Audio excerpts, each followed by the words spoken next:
walking around my neighborhood handing out my cards. Thus far, what I can tell you is that among the houses that I've seen, people are very, very nice. People are very receptive. So pretty good so far. I'm super excited. I'm gonna hand out some more. I don't want to give out all my cards today, but I did want to at least go around the neighborhood like a few times. But I'm just gonna leave maybe like a few more, and then that'll be my last ones I drop. But so far so good. It is hot outside, but a young entrepreneur gotta do what she has to do. So I was having my video. Guys, look at him. He's a little squirrel. He's up in the tree somewhere.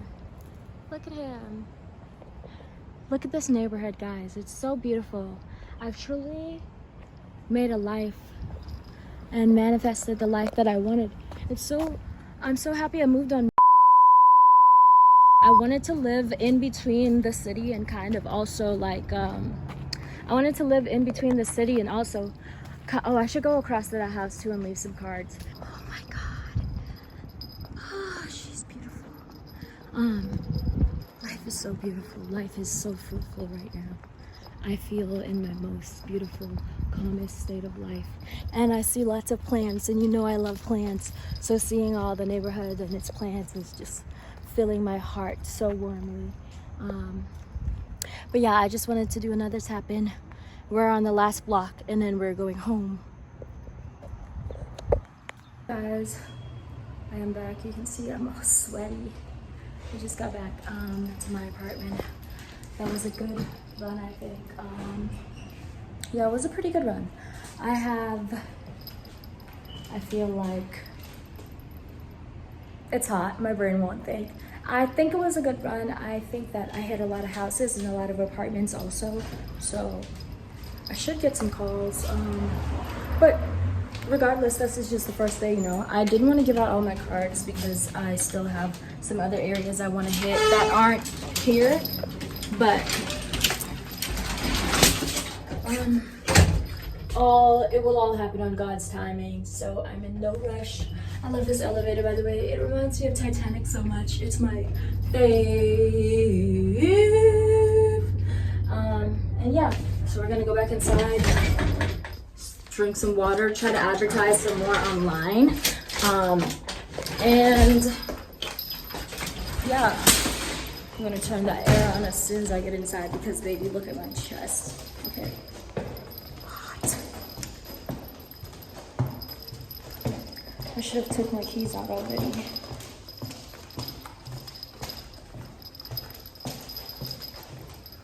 Also must have remind you of my nails. Oh, let's actually go to the end of the thing right here. There's actually a cool little area. It's like emergency exit. Wow, just feels so good. Gripping my phone tight because I don't want to drop it. But it feels, oh, there's apartments right there. I'm gonna check those out too. Oh, they're gated, that's why I didn't see them. So beautiful outside today. I also actually, I think I might go back out and check out some of the stores. They have some pretty cool stores and bars, and dude, there's a lot near me that I'm actually really super excited to check out.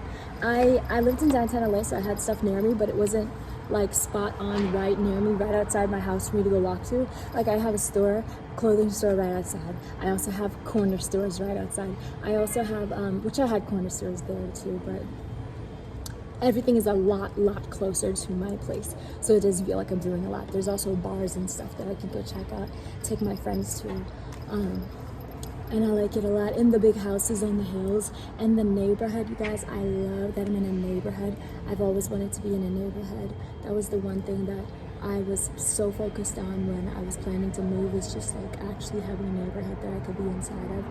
And this is exactly that. I'm like in the city, but I also have lots of trees and neighborhoods to walk through. This is literally my dream of what I asked for. And now I can actually start exercising more, going running, and I'm just so excited. But I'm also excited to get some more clients today. And I'm excited to get some plants and more plants in my apartment. Let me get my keys.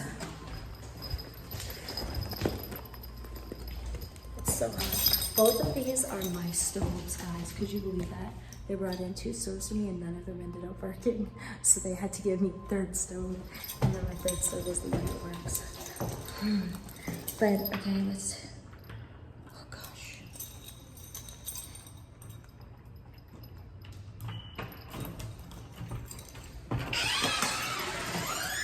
Look at Panya trying to run away and act like she wasn't just peeking at the door even though I literally just got her. She's so insane. Guys, it's hot in here. Oh my gosh.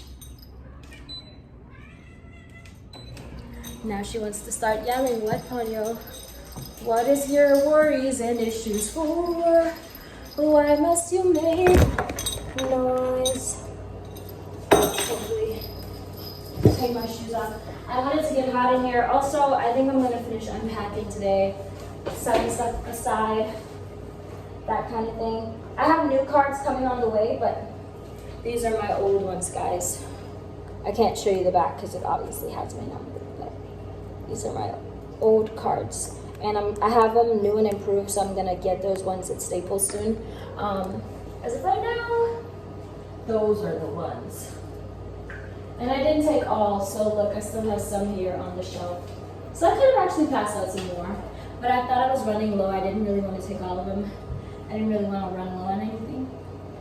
But like I said, I have other neighborhoods that I want to check out. I can't just do my own neighborhood, even though it's easily accessible.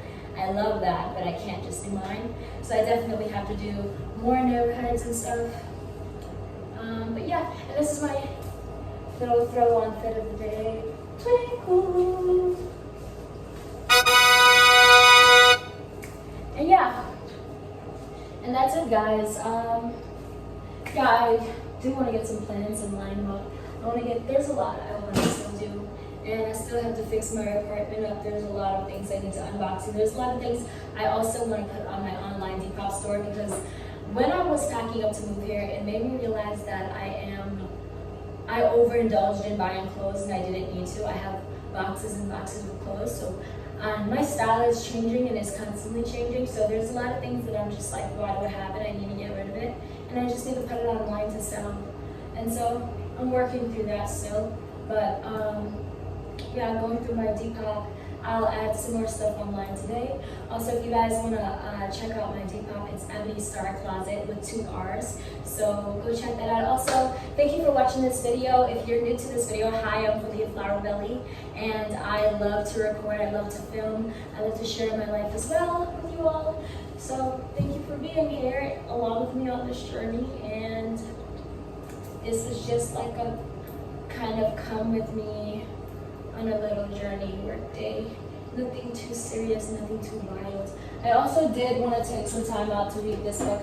I told you guys I wanted to read this, and I really do want to take some time out to read it. So maybe I'll do that like right now. I don't know. Also, look at my, I had these up on my bathroom wall. I don't know if I still want them up on my bathroom wall. I think I kind of want to move them to my kitchen. I don't know. I feel like it's definitely giving me kitchen. I don't know. I'm still deciding. I have no clue yet, but once I do, I will definitely be letting you guys know. But I am so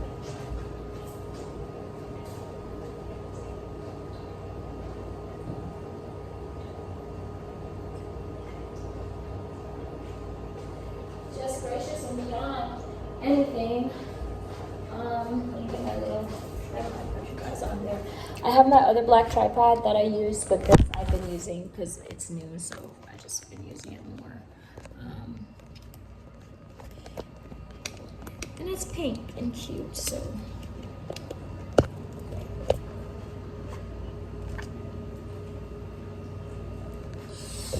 I don't know. Move you guys a little closer or something so you can see. But yeah, I definitely want to read this book, guys. Setting the Table. I read some of it, and it's a New York Times bestseller, The Transforming Power and of Hospitality in Business. I think it's a good read. I started to read it and I didn't finish it, so let me get into it a little bit now. I'm gonna do some reading. I'll pause you guys and then I'll come back when I have done a little bit, okay?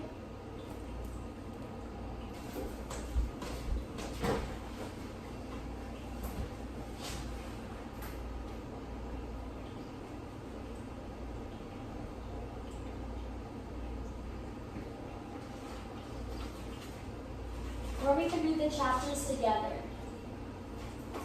Let's read the introduction together. Over the course of the past 20 years, I've opened and operated 5 white tablecloth restaurants, an urban barbecue joint, a feel-good jazz club, a neo roadside stand selling frozen custard, burgers, and hot dogs, 3 modern museum cafes, and an off-premises restaurant quality catering company. So far, I haven't had the experience of closing any of them, and I pray I never will. My business is very much in the public eye. It's highly scrutinized, and it invites passionate opinions from experts and amateurs alike. A debate between people about their favorite restaurant could take on the heat of a political or religious discourse. And if you want to persist and thrive, you better not rest on your laurels. Every time you look up, there's another new, eager competitor trying to attract the attention and affection of the public media. Each hell-bent on tasting and weighing in on the newest thing. But there's nothing I'd rather be doing. I was born to go into business for myself, and I was destined to find business that would allow me to share with others my enthusiasm for things I find pleasurable. My craving for adventures of travel, food, and wine is what first compelled me to do what I do. In fact, like so many other entrepreneurs I've met, I'm not even sure I had much of a choice.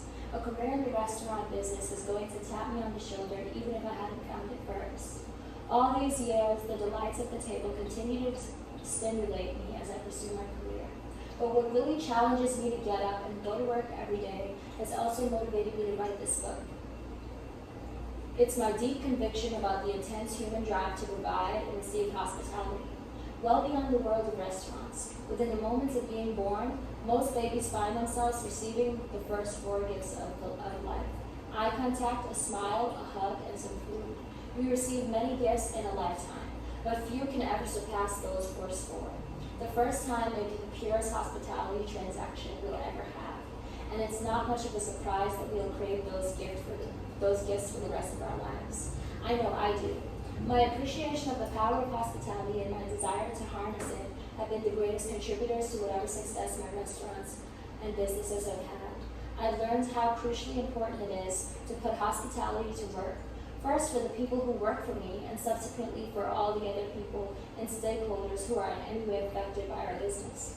In descending order, our community, our guests, suppliers, and investors. I call this way of setting priorities enlightened hospitality. It slants some more traditional business and approaches on their head, but it's the foundation of every business decision It's the foundation of every business decision and every success we've had. Since the beginning, people have told me that in going into the restaurant business, I chose one of the hardest businesses in the world. True, a restaurant has all kinds of moving parts that make it particularly challenging. In order to succeed, you need to apply simultaneously exceptional skills in selecting real estate, negotiating, hiring, training, motivating, purchasing, budgeting, designing, manufacturing, cooking, tasting, pricing, selling, servicing, marketing, and hosting. And the purpose of all this is a product that provides pleasure and that people trust is safe to ingest into their bodies. Also, unlike almost any other manufacturer, you are actually present while the goods are being consumed and experienced, so that you can gauge your customers' reactions in real time. That's pretty complex emotional stuff. This is not a typical business book. It's certainly not a how-to book. I don't enjoy being told how or that. I ought to do something, and I'm equally uncomfortable doing out advice without having it being asked for. What follows is a series of life experiences that led to a career in restaurants, which has in turn taught me volumes about business and life. Along the way, I've learned powerful lessons in language that have allowed me to lead with the intention rather than intuition. In the process of writing the book, I've done no research, gathered no evidence, and interviewed no one else. But I hope that admission won't stop you from enjoying it. You may think, as I once did, that I'm primarily in the business of serving good food. Actually, though food is secondary to something that matters even more, in the end, what's most meaningful is creating positive, uplifting outcomes for human experiences and human relationships. Business, like life, is all about how you make people feel. It's that simple. It's that hard. And that's just the introduction, baby. A little sneak peek.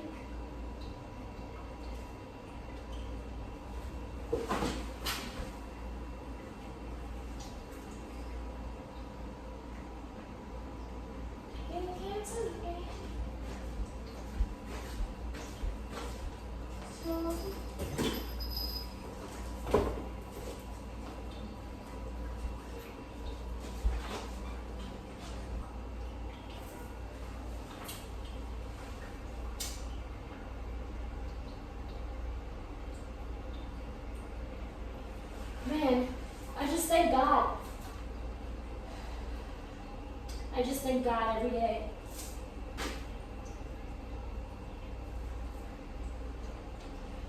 Everything that I'm manifesting, everything that I pray for is happening. And it might not happen when I want, but sure as hell it will happen when I need it to.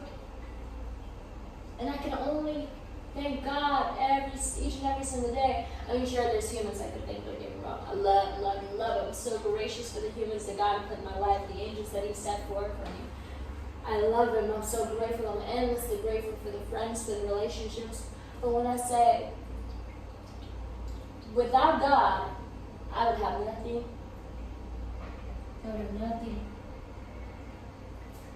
I am so abundant. I am so grateful. Guys, every day I wake up, I thank God. Every time I go to bed, I thank God. Unless I forget. But every time I remember to thank Him, I do. Because, man, if you have been, you guys, I have been homeless before. I've had a place, I've lost a place. I've been through so many different phases in my life. And I never really sat and like complained to people or said like, oh, I'm going through this, Like in all the years I've lived here in Los Angeles, this is the first year I've ever reached out to my mom and asked her for some money. And I love that because I am such a strong person that I don't like to show weakness or I don't like to show signs of, and thank God for my mother. I have such a beautiful mother. Her heart is amazing. I love her with all my heart. But I've been through so much, guys, in my lifetime that I could write books and freaking novels about the shit that I've endured in my life. But I've always been such a positive person. No matter what I go through, no matter what people do to me, I always try to give them the benefit of the doubt. I always try to think there's a positive end on the other side of that coin. Because I am constantly shown good things in life. I am constantly filled with abundance in life.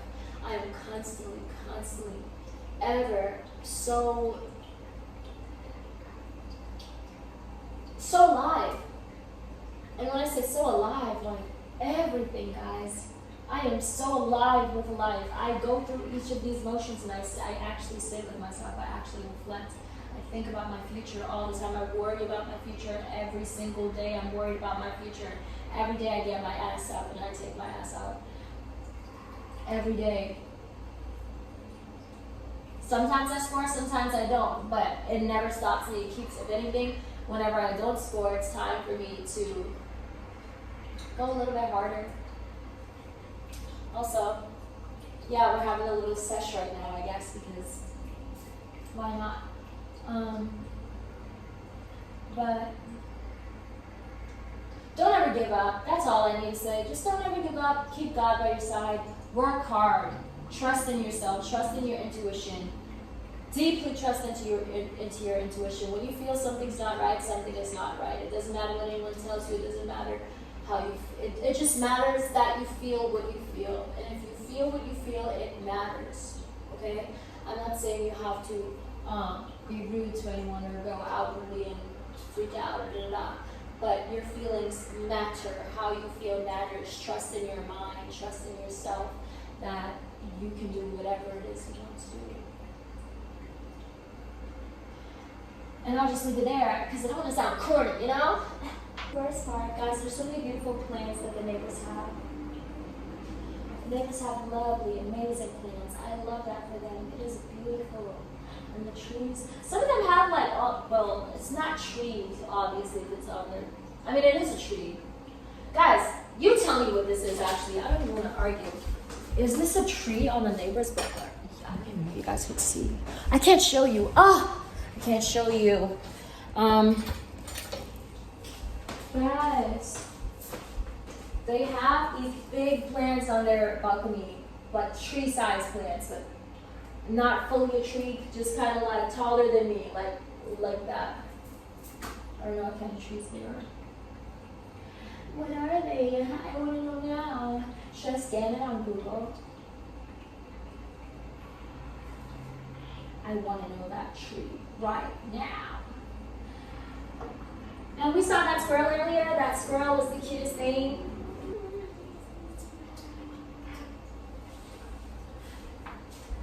Sometimes you can hear this bird that's outside croak. I don't know where he is, but I hear him every day.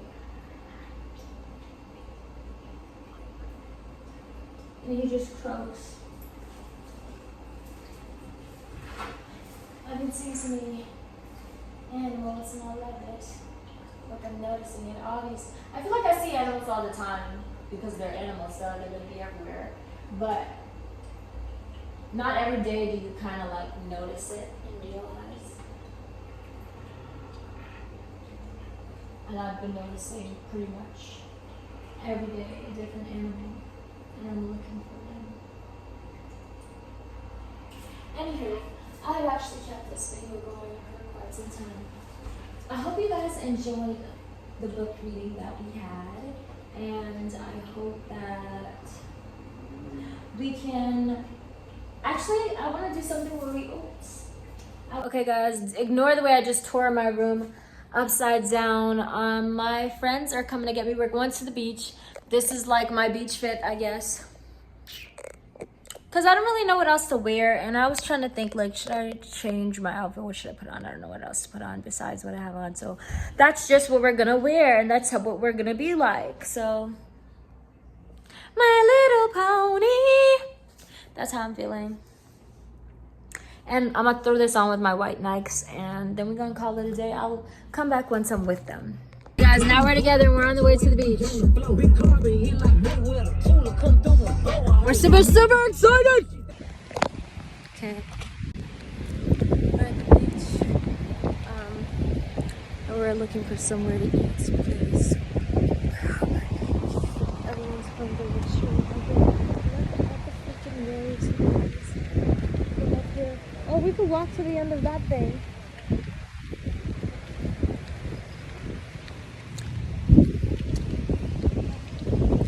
There's that.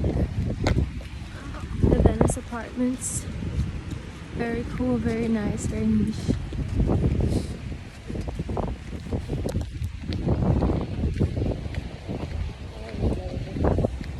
Oh, Venice on the Beach Hotel. It's a hotel. That's cool. I like how the interior. Well, not the interior, but the exterior design is really nice.